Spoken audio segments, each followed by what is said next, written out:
I'm pleased to be joined by Maryland head coach Mike Locksley. Coach, how you doing? What's going on, RJ? How are you? Chilling, money. I'm looking forward to this season for y'all because I'm looking at the schedule. There ain't but one winning program from last year in the first 5 games, and that's Towson. It looks like y'all could be 5-0 by the time you got to go to the shoe. How you feeling this season?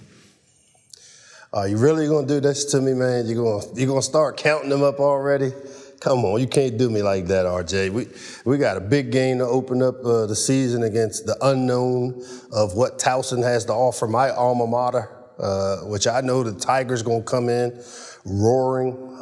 To me, that's where a lot of the energy and what we're preparing is all about. And then we'll deal with the rest of that schedule as it comes. But you and I both know, man, in college football and the landscape of the way it's gone, that every team showing up now has players that have come in or transferred in and have recruited, and we're all working for the same goal, which is to find a way to be successful. Well, that makes you too, Coach, which means that we've seen a lot of moving pieces all over the country, all over the Big Ten. But you are fortunate in that you got a dude at quarterback that's been in the program for some time, that knows exactly how you want to get down and do business. What kind of advantage do you think having Talia Tagovailoa lead your offense gives you?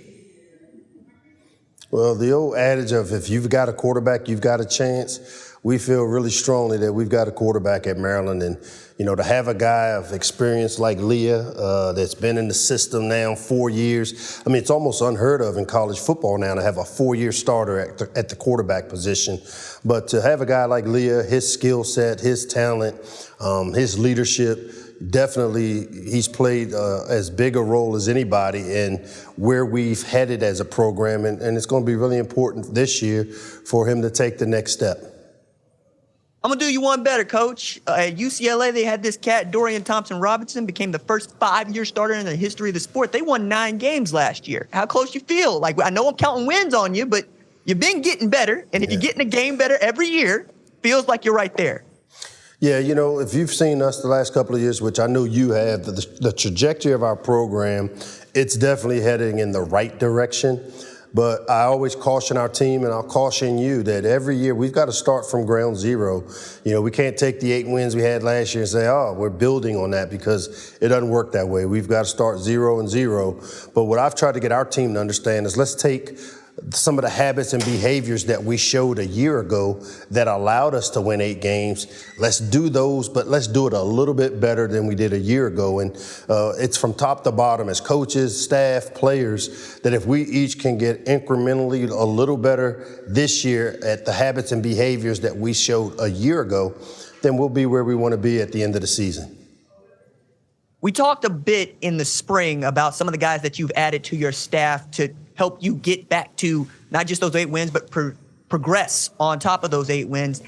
I got to ask, going into preseason camp, are you as excited as I am to see Josh Gaddis on the field coaching your offense and knowing you got Kevin Sumlin in the back looking everything over? Yeah, to have both those guys, to be able to add a guy like Josh, who I have a lot of respect for as a play caller, as a football coach. We worked together the 2017 or 2018 season at Alabama. The familiarity allows us to keep what we do. And one of the things I've talked about is, you know, when we have the type of success like we've had the last couple of years, the people in our program create value for themselves. And we've lost some really good staff members that added value and played a tremendous role in the way our program is headed. And so to be able to replace a Dan Enos with a guy like Josh Gaddis and Kevin Sumlin, to me, is big, because we were close in a few games against the top teams in our league, you know, both Ohio State and Michigan, and obviously close isn't good enough. But when you bring in veteran coaches like Kevin Sumlin, Latrell Scott, Zach Spavital, all these guys have been in some of these big games and know how to prepare for games like this. And that's what I'm hopeful that we're able to get with the staff that we have for going into the 2023 season. It's difficult for anybody to replace the kind of production and talent you had in a Rock Jarrett and a Jacob Copeland, but have you identified a couple of guys that you think can help you? You know, what's ironic is a year ago, everybody was a little questioning the running back room because we had lost some of the talent that we had, Jake Funk and, the Anthony McFarlands and the Tayon Fleet Davises. And I cautioned people that we had a pretty good young group of guys. Well, I feel the same way about the receiver room that I felt last year about the running back room, because we did lose some really talented players in Dante Demas and Rock Jarrett and Jacob Copeland, but we returned a guy like Ja'Shawn Jones, who's a 6-year player. Seems like he's been around here forever. He's coming off of his first full season since I've been back home, without injury. And again, I think he'll be a guy that hopefully we can get back to the form he showed as a true freshman when he came onto the scene and made big plays for the Terps. But then there's a bunch of young receivers, guys like Octavian Smith Jr. that you saw in the bowl game, Shalik Punch Knotts, who played a huge role in the bowl game, guys like Ty Felton, who now will take on bigger roles, and then the addition of guys like Caden Prather as well as Tyrese Chambers from the transfer portal. We feel like we've really reloaded that room and have given Leah some of the weapons that he's going to need for us to have success. Coach, one of the things I find remarkable about you is your ability to not just keep your cool, but keep your swag in a conference that I always knew was kind of buttoned down, 3 yards cloud of dust. You out here having a good time and putting on for the folks from the Maryland area. How do you keep yourself in this game and doing it the way that only you could do it? You know what? I think it's being yourself. Too many times one of the things I see with young coaches coming in is they want to mimic a coach that they worked for or somebody they have a lot of respect for.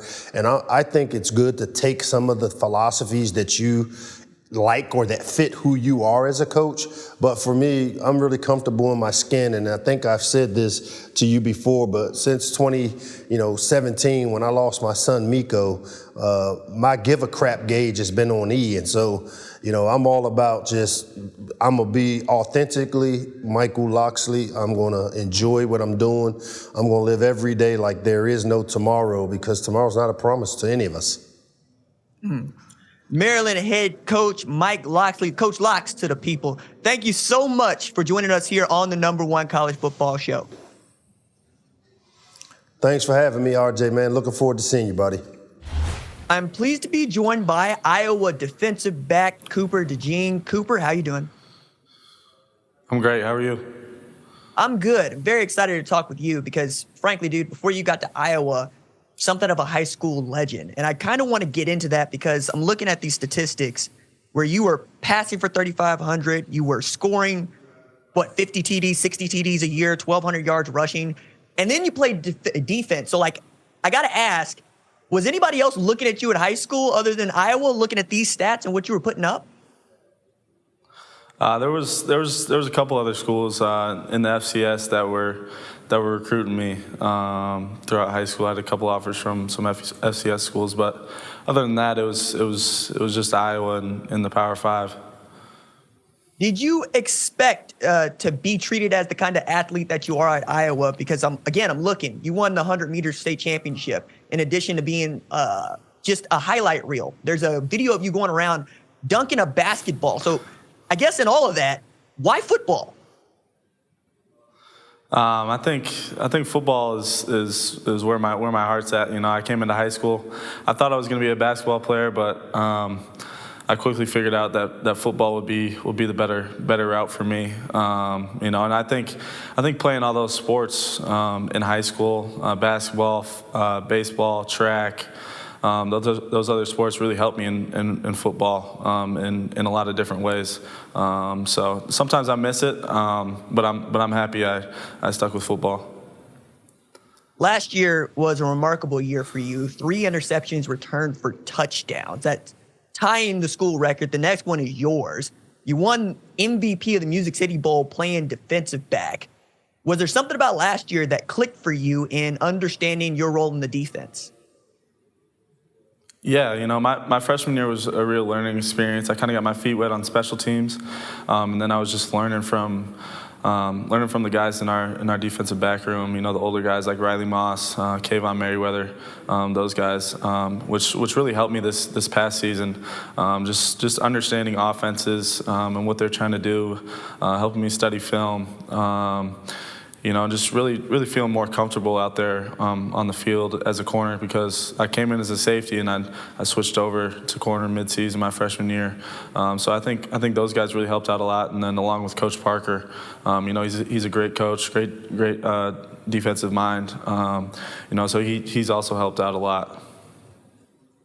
It's been clear to me that over the last 2 years, your defense has been the second best in the nation, and I don't think it's close. What do you think separates Coach Parker's defense from the rest? Yeah, I think it's just the way we do things at Iowa, the way we practice. We're hitting every single day in practice. We're going hard. Everybody's running to the ball. And a big thing we take pride in is everybody doing their job on the defensive side of the ball, and we think that we'll be all right as long as everybody's doing their job. Coach, like I said, Coach Parker's very good coach. He's intense. He expects the best out of everybody that's on the field, and I really think that's what makes our defense so special. Is he's a big part in that.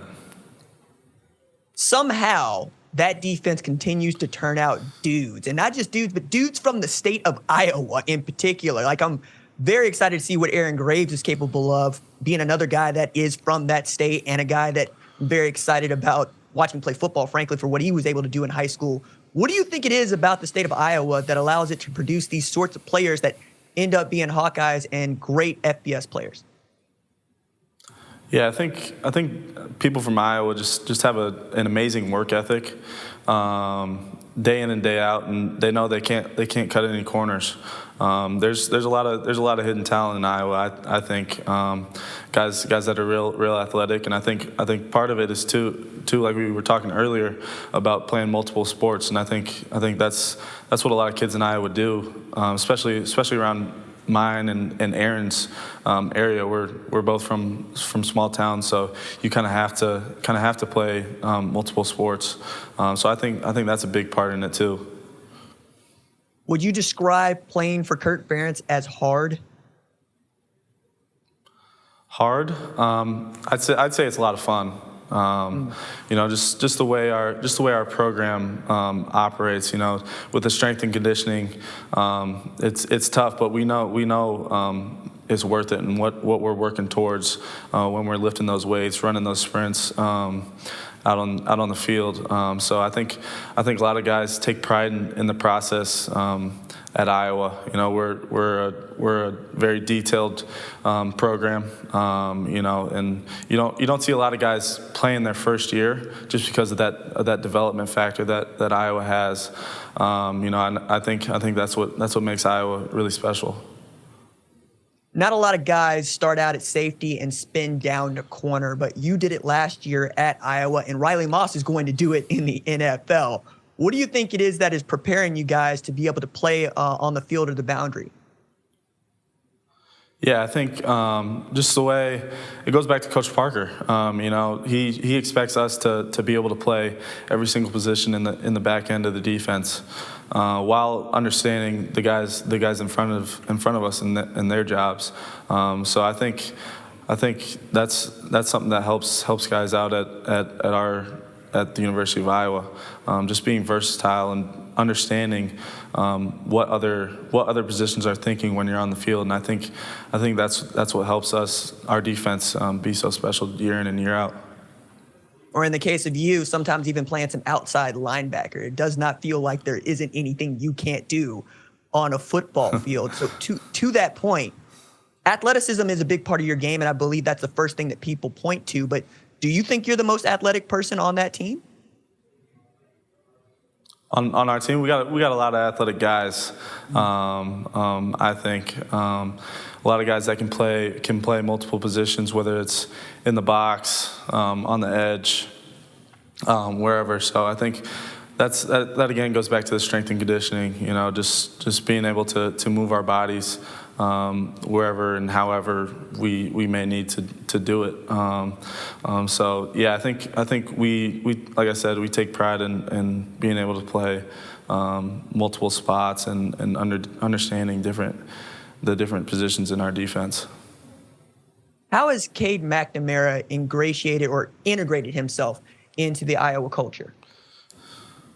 Yeah, he's came in and he's been a leader since the day he's got there almost. He's really vocal. He's a real vocal guy, and he's helped with our mentality going forward this season. He's had a lot of experience in the Big Ten. He's played in the college football playoff, so he's really helped us. I think take that next step forward as a whole team. And on the field he's a great player, but off the field he's a really good human. He's one of my closest friends since he's got to Iowa. He's just a fun dude to be around, and I think he'll make our team better. My last one for you, Tory Taylor, Heisman candidate. What do you think? I love it. I think he's really special. What he can do with his leg, and I have fun running down and stopping those balls that stop at the 1 or the 2 or wherever. So I love that. Tory Taylor for Heisman. I have never seen a fan base so excited about a punter in my life. # for the brand, all of it.